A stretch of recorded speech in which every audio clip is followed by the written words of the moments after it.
കൊല്ലം Thevalakkara boys ഹൈസ്കൂളിലെ 8ാം class വിദ്യാർത്ഥിയായിരുന്ന Mithun വൈദ്യുതാഘാതമേറ്റ് മരിച്ച സംഭവം അറിഞ്ഞ് അമ്മ സുജിയ നാട്ടിലെത്തിയതായ ദൃശ്യങ്ങളാണ് നമ്മൾ കാണുന്നത്.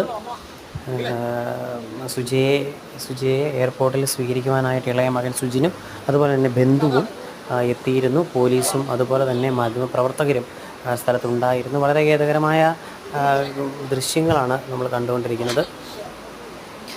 കഴിഞ്ഞ 4 മാസം മുൻപാണ് വീടിൻ്റെ വലിയ ഉത്തരവാദിത്വം ഏറ്റെടുത്തുകൊണ്ട് വീടിൻ്റെ വലിയ പ്രതീക്ഷ എന്ന നിലയിൽ സുജിയ കുവൈത്തിലേക്ക് ജോലി ആവശ്യങ്ങൾക്ക് വേണ്ടി പോകുന്നത്.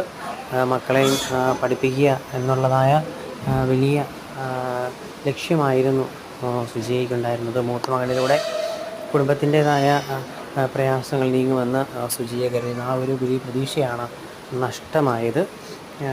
തുടർന്ന് കഴിഞ്ഞ ദിവസം മിഥുൻ മരിക്കുന്ന ദിവസം സുജിയ തുർക്കിയിലേക്ക് യാത്ര പോയിരിക്കുകയായിരുന്നു. തുടർന്ന് സുജിയെ ബന്ധപ്പെടുവാൻ സാധിച്ചിരുന്നില്ല. അതിനുശേഷം പിതാവ് മനു വിവരം അറിയിച്ചതിന് ശേഷമാണ് നാട്ടിലേക്ക് എത്തുവാനായിട്ട് സാധിച്ചത്. കഴിഞ്ഞ സർക്കാരിൻ്റെ ഭാഷയിൽ പറഞ്ഞു കഴിഞ്ഞാൽ ഒറ്റപ്പെട്ട സംഭവങ്ങളിൽ ഒന്ന് എന്ന് തന്നെ പറയേണ്ടിയിരിക്കുന്നു. കൃത്യമായ മാനദണ്ഡങ്ങൾ പാലിക്കുക. CPIഎമ്മിൻ്റെ നിയന്ത്രണത്തിലുള്ള സ്കൂളാണ്. കൃത്യമായ മാനദണ്ഡങ്ങൾ പാലിക്കാതെയാണ് ഷീറ്റിനോട് ചേർന്ന് തന്നെ ഈ ലൈൻ കമ്പി വലിച്ചിരുന്നത്.